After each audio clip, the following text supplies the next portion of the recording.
So now we're tasting the Claude Laroche from the 2014 vintage Hospice de Beaune, aged by Albert Bichot. Claude Laroche, c'est une de mes appellations préférées. It's one of my favorite appellations.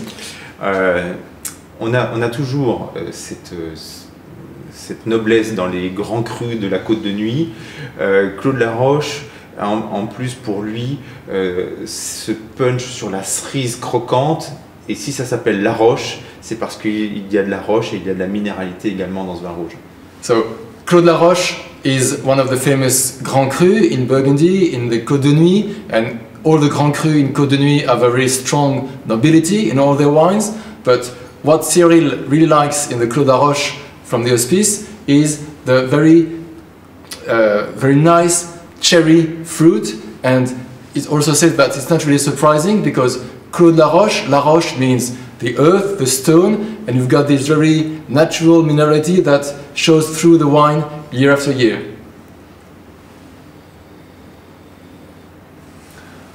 On a bien effectivement ce côté très cerise, assez riche. So rich cherry aromas on the nose, on the first nose. Si on devait caractériser la Côte de Beaune et la Côte de Nuit, en Côte de Beaune on dirait qu'on est fruits rouges et cerises, et en Côte de Nuit plutôt cerises et fruits noirs. Okay, so if you wanted to characterize between Côte de Beaune and Côte de Nuit, Cyril says that on the Côte de Beaune you're more on the cherry and fresh fruit notes, and on the Côte de Nuit you're more on the cherry and spicy notes, and dark fruits. So he makes the difference between the red fruits in the Côte de Beaune and the dark fruits on the Côte de Nuit. Alors, pour faire une séparation, c'est simple. Et là on a vraiment ce côté cerise, effectivement épicé, assez complexe. So complex spiciness.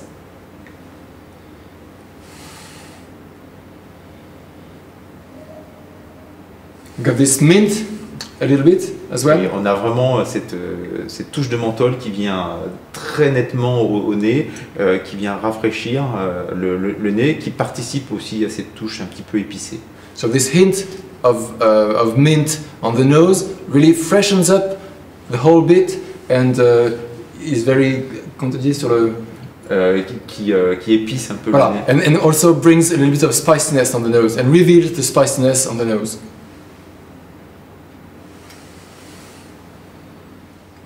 En bouche, on a ce croquant sur la peau de cerise, ce côté un peu tannique de la pellicule du raisin qui vient rafraîchir le début de bouche. So on the nose you still have that cherry freshness and also the skin, like the same feeling as when you taste the skin of a berry.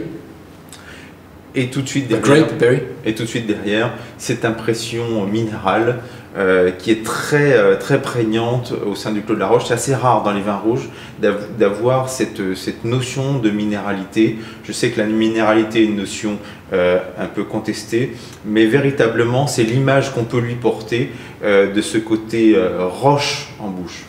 So the mouth confirms what we had on the nose in a way. We've got this earthiness, this minerality, which is something he says is sometimes a little bit of a debate about what minerality is, but definitely for the Claude Laroche, and again because of its name, it's really an adjective that is really pertinent and adequate for this wine.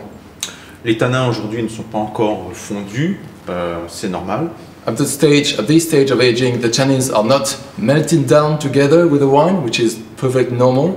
Il n'y a pas d'agressivité, mais les tanins nécessitent encore d'être condensés, puisqu'on a une bouche qui est très marquée par la structure du vin, ce qui est de bon augure, parce qu'on attend un grand potentiel, effectivement. On a une belle structure tannique, donc derrière, certainement un grand potentiel. Tannins are not aggressive, but they're really firm and strong and present, and it's also a good sign because with the aging and the time it will take, they will blend together with the wine, and it's also a proof of the great potential of this wine.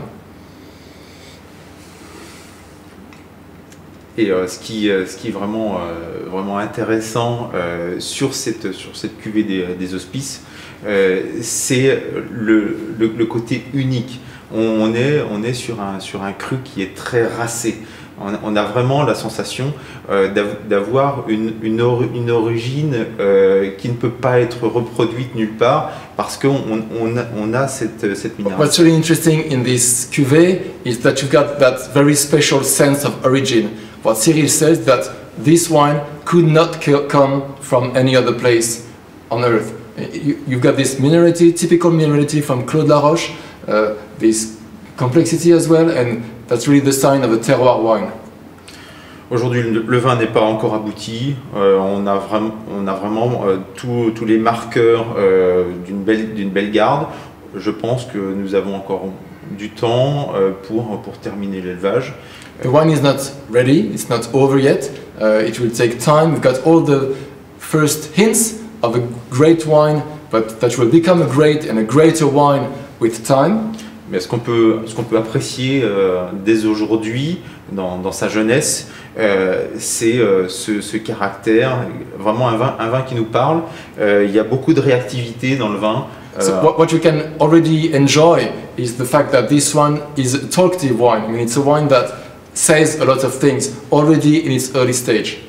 Je pense que ce n'est pas un vin pour les personnes qui aiment les choses très douces, édulcorées. C'est un vin pour les personnes qui aiment les choses qui ont du raffinement mais qui ont de la personnalité également. Cyril says it's not a wine for the people who like the sweet and soft things, but it's a wine for people who like things with a good body and refinement at the same time. And we say refinement, it's all what Hospice de Beaune and Alpes Bichot is about. Yeah. So, thanks a lot, Cyril. Thank you.